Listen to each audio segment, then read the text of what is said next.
ধরো টিভি নষ্ট হয়ে গেছে হঠাৎ এক সন্ধ্যায়। মামার পরিবার বসে আছে সবাই, চ্যানেল ঘুরে না। হায় হায়, মামা বলে খবর চাই, মামানি বলে নাটক নাই, মামু বলে কার্টুন দাও। রিমোট ঘুরে হাতের মাঝে, কিন্তু টিভি নড়ে না কাজে।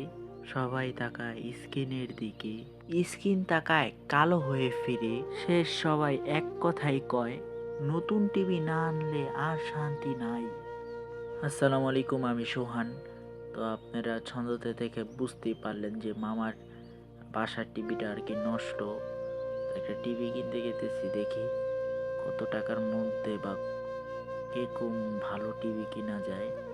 আর আমাদের এখানে কিন্তু একটি বড় ধরনের একটা কলেজ হবে, তো এই জন্য অনেক দিন ধরে কাজ চলতেছে, প্রায় 2-3 বছর ধরে।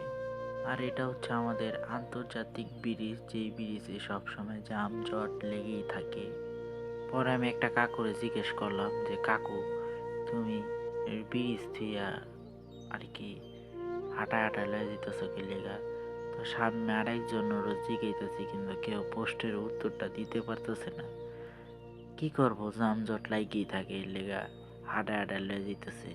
একটু মনে চাইলো যে কাকুরে আমার ভিডিওতে রাখি। কাকুরে নিয়ে আমরা যাইতেছি, এই যে আমাদের কাকু। তো আর আমাদের কিন্তু এই যে দেখেন বুড়িগঙ্গার পানি কিন্তু একবারে কালো হয়ে গেছে। এই পানির ভিতরে যারা গোসল করব তাদের পাপ মুক্ত হয়ে যাব। আর আমাদের টেসলা কিন্তু অনেক বাইরে গেছে, ঢাকা শহরের ভিতরে টেসলা মানে জনসংখ্যা অনেক বাইরে গেছে। কিভাবে কিভাবে বাড়তেছে আল্লাহই জানে। তো আমার ভালোই লাগতেছে ভ্রমণটা। আর এই রিক্সা খালি একটু পরপর জাকড়ায়, লেগা আমার খালি মোবাইল লড়তেই আছে লড়তেই আছে।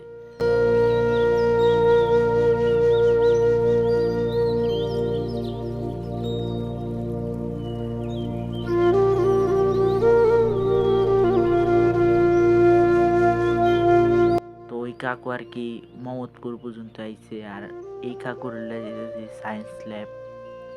তো কাকুর আমি কইতে পারতেছি না বাইঙ্গা যে, কাকু আমার বইতে খুবই কষ্ট হইতেছে, আপনি একটু সইরা বহেন। উনি ফুল জাগা মোগা লইয়া একবারে চেকটা মাইরা বইয়া লইছে। আর এই কাকু মানে গাড়ি ঘুরাইতেছে, একবার পিছে লয় একবার সামনে লয়, মানে কি একটা বাজে অবস্থা। যে আমি পড়ছি এমনি বিরক্ত লাগতেছে, আর উনি সামনে লয় পিছে লয়। এই কাকু ভালো মতো না বইয়া মানে আমারে পরামর্শ দেয়, এই যে দেখো এনে 9 তলা বাড়ি আছে, এনে আমি কাজ করছিলাম, এনে দেখো অনেক কিছু আছে, তুমি এনে একটা খেলার মাঠ আছে, চাইলে তুমি খেলতে পারবা, এনে দেখছো ফুল বিক্রি করে। মানে আমারে কইতে কইতে যাইতেছে, মনে হয় আমি ঢাকা শহরে নতুন আইছি আর কি। এই দেখেন আমার কইতেছে, দেখো ভাতিজা ভালো করে দেখালো, আইতে সময় এনে একটু খাড়ায়ও, এনতে একটা ফুল লয়ে যেও।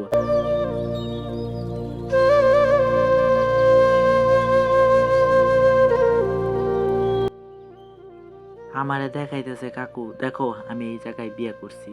তো দেখে আমার এটা হাসিয়া পড়লো।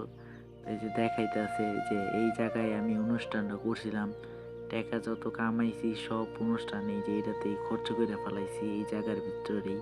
তো তার সাথে কথা বলতে বলতে আমরা সায়েন্স ল্যাব আইসা পড়ছি। তো যাই টিভির শোরুমে, তারপরে আপনাদের সাথে কথা বলি। তো টিভির দোকানে যাই, দেখে আমাদেরকে বলতেছে, ভাই এই টিভির মতন ভালো টিভি আর কোনো জায়গায় পাইবেন না। তো দেখাইতেছে যে দেখেন আমাদের মতন টিভি এই এলাকার ভিতরে কেউ বিক্রি করে না, এত ভালো টিভি। মনে মনে তো কই, টুপিটা তো পড়াইতে চাইতেছ ভালাই। তার কথাই শুনতে হইতেছে, কি করুম, তার দোকানে যেহেতু আসছি। ওনার কাছে যেই ধরনের টিভি আছে আমাদের কাছে একটু ভালো লাগে নাই, তার জন্য আমি বললাম, মামা চলেন অন্য জায়গায় দেখি। তো এই দোকানে আইসা আমাদেরকে টিভির সম্পর্কে জ্ঞান দিতেছে যে এই ব্র্যান্ডের টিভি নিলে ভালো হবে। তো আমরা প্রথমে আইসা বলছি যে সনি আর কি টিভি দেখান। তো 43 ইঞ্চির একটা টিভি বার করছে, টিভিটা বার করে নাকি দেখাচ্ছে যে এই এটাই আছে 43 ইঞ্চি, ওদের কাছে আর একটাও নাই, এটাই আছে। তো ওনারা যে আমাদেরকে বলতেছে প্রাইসটা আর কি, সেই প্রাইসটা অনেক বেশি হয়ে যায়, তো তার জন্য এখানে আমরা কিনি নেই। তো সে বলতেছে, তো তখন বলে নাই যেটার এত প্রাইস। তো যখন আমাদেরকে দেখায় তো তখন বলে যে এটার এরকম প্রাইস। তো আমাদের ভালো লাগে নাই যে 43 ইঞ্চি এত দাম। তো অন্য জায়গা থেকে আমরা মানে অন্য দোকানে গেছি, আর এই টাইমে আবার আজান দিছে নামাজের সময়, নামাজটাও পড়তে হইব। তো আপনাদেরকে একটু টাইনা দেখাইতেছি যেন আপনারা বুঝতে পারেন যে তারা আমাদেরকে কিভাবে দেখাইতেছে।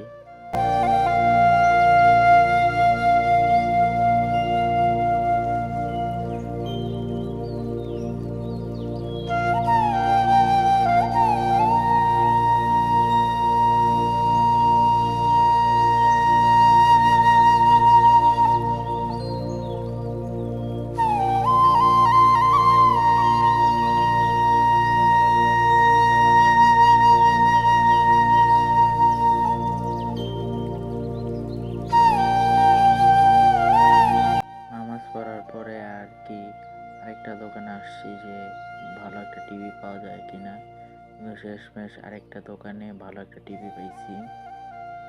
বাজেটটাও মানে ভালো ছিল, মানে খারাপ না একবারে। এই যে এই ডিসপ্লে মানে এই টিভিটাই যেটা আর কি নিচে নামায় আর কি চেক করাইতেছে, আমরা চেক করতেছি। তো শেষমেশ নিয়ে পড়তেছি। তো সবাই ভালো থাকবেন, সুস্থ থাকবেন, আমার জন্য দোয়া রাখবেন। আল্লাহ হাফেজ।